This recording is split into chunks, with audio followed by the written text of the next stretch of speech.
Bonjour à toutes et bonjour à tous. Aujourd'hui, une vidéo un petit peu différente de ce que j'ai l'habitude de vous présenter, puisque je voudrais vous parler de l'émission Rendez-vous chez le psy diffusée sur France Télévisions. Je vais en parler assez rapidement. On verra qu'elle a suscité pas mal de réactions de la part de certains psychologues qui se sont même fendus d'une tribune dans Télérama. Et bien entendu, à la fin, je vous dirai ce que j'en ai pensé.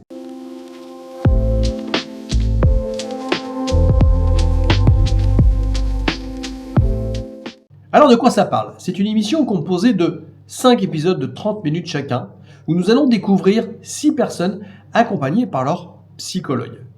Des personnes qui osent parler de leurs souffrances, de leurs doutes et de leurs blessures, et qui ont décidé de se faire aider. Je ne vais pas rentrer dans le détail de chacune de ces histoires, mais j'ai été particulièrement touché par 2 d'entre elles. La première, Sonia, 42 ans, mère de 3 enfants, qui a perdu assez brusquement son mari. Et ensuite, on va parler de Margot et Mathieu, qui ont vu leur couple vaciller suite à l'arrivée de leur fils de 8 mois, Isaac. Alors, ce que j'ai aimé dans ce programme, c'est les thérapeutes. Les thérapeutes qui accueillent sans jugement, avec bienveillance. Dans ce programme, la thérapie est montrée comme un accompagnement dans la douceur, l'écoute et l'empathie. Et ça, ce sont des valeurs que je défends depuis longtemps, dans ma pratique comme dans mes prises de parole. Ça peut paraître simple dit comme ça, mais pour beaucoup de personnes qui souffrent, c'est une première approche très importante. Pourtant, certains professionnels sont vent debout contre le programme.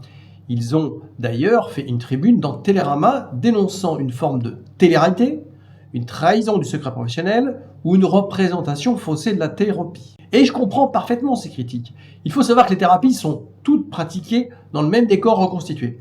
Et ça peut gêner certains. On peut également constater que le montage, la scénarisation, peut biaiser la réalité du travail thérapeutique. On comprend aussi qu'on survole les thérapies, qu'on ne rentre pas en profondeur dans les sujets. Et ça se comprend pour des questions simples de confidentialité et de rythme d'émission. Je rappelle que c'est 5 épisodes de 30 minutes. Mais je crois qu'il faut aussi regarder ce que cette série apporte. Premièrement, elle contribue à désacraliser la thérapie, à montrer que consulter un psy, un hypnothérapeute ou un autre professionnel de l'accompagnement, ce n'est pas un signe de faiblesse. Au contraire, je dirais que c'est un acte de courage. Et ça, dans une société où le mal-être grandit, c'est fondamental. Deuxièmement, elle permet de dépoussiérer l'image du vieux psy, un peu froid, un peu hautain derrière son bureau, avec son patient allongé sur le divan. Elle montre tout le contraire, des praticiens humains, attentifs, ouverts, qui accompagnent aussi bien avec leur cœur que leurs outils. Et rien que ça peut aider beaucoup de gens à franchir la porte d'un cabinet. Oui, rendez-vous chez le psy n'est pas parfait. Le sujet est sensible et il faut l'aborder avec subtilité. Mais pour moi, cette série, elle mérite de remettre la santé mentale dans le débat public, d'ouvrir une fenêtre sur ce qu'est la relation d'aide et surtout inciter chacun à aller chercher de l'aide quand il en ressent vraiment le besoin. D'ailleurs, à ce propos, si vous regardez l'émission, une des patientes dit qu'elle croyait que ça servait à rien, que se faire accompagner c'était du folklore, que comme d'habitude, elle pourrait gérer toute seule. Mais, comme dit l'expression, il n'y a que les imbéciles qui ne changent pas d'avis. Alors, je vous laisse découvrir sa conclusion, même si je pense que vous l'avez vite compris. Et si cette émission permet ne serait-ce qu'à une seule personne de comprendre ça, elle aura déjà accompli quelque chose de profondément utile. Vous l'aurez compris, j'ai beaucoup apprécié ce programme pour sa clarté et sa simplicité et je vous incite à le découvrir.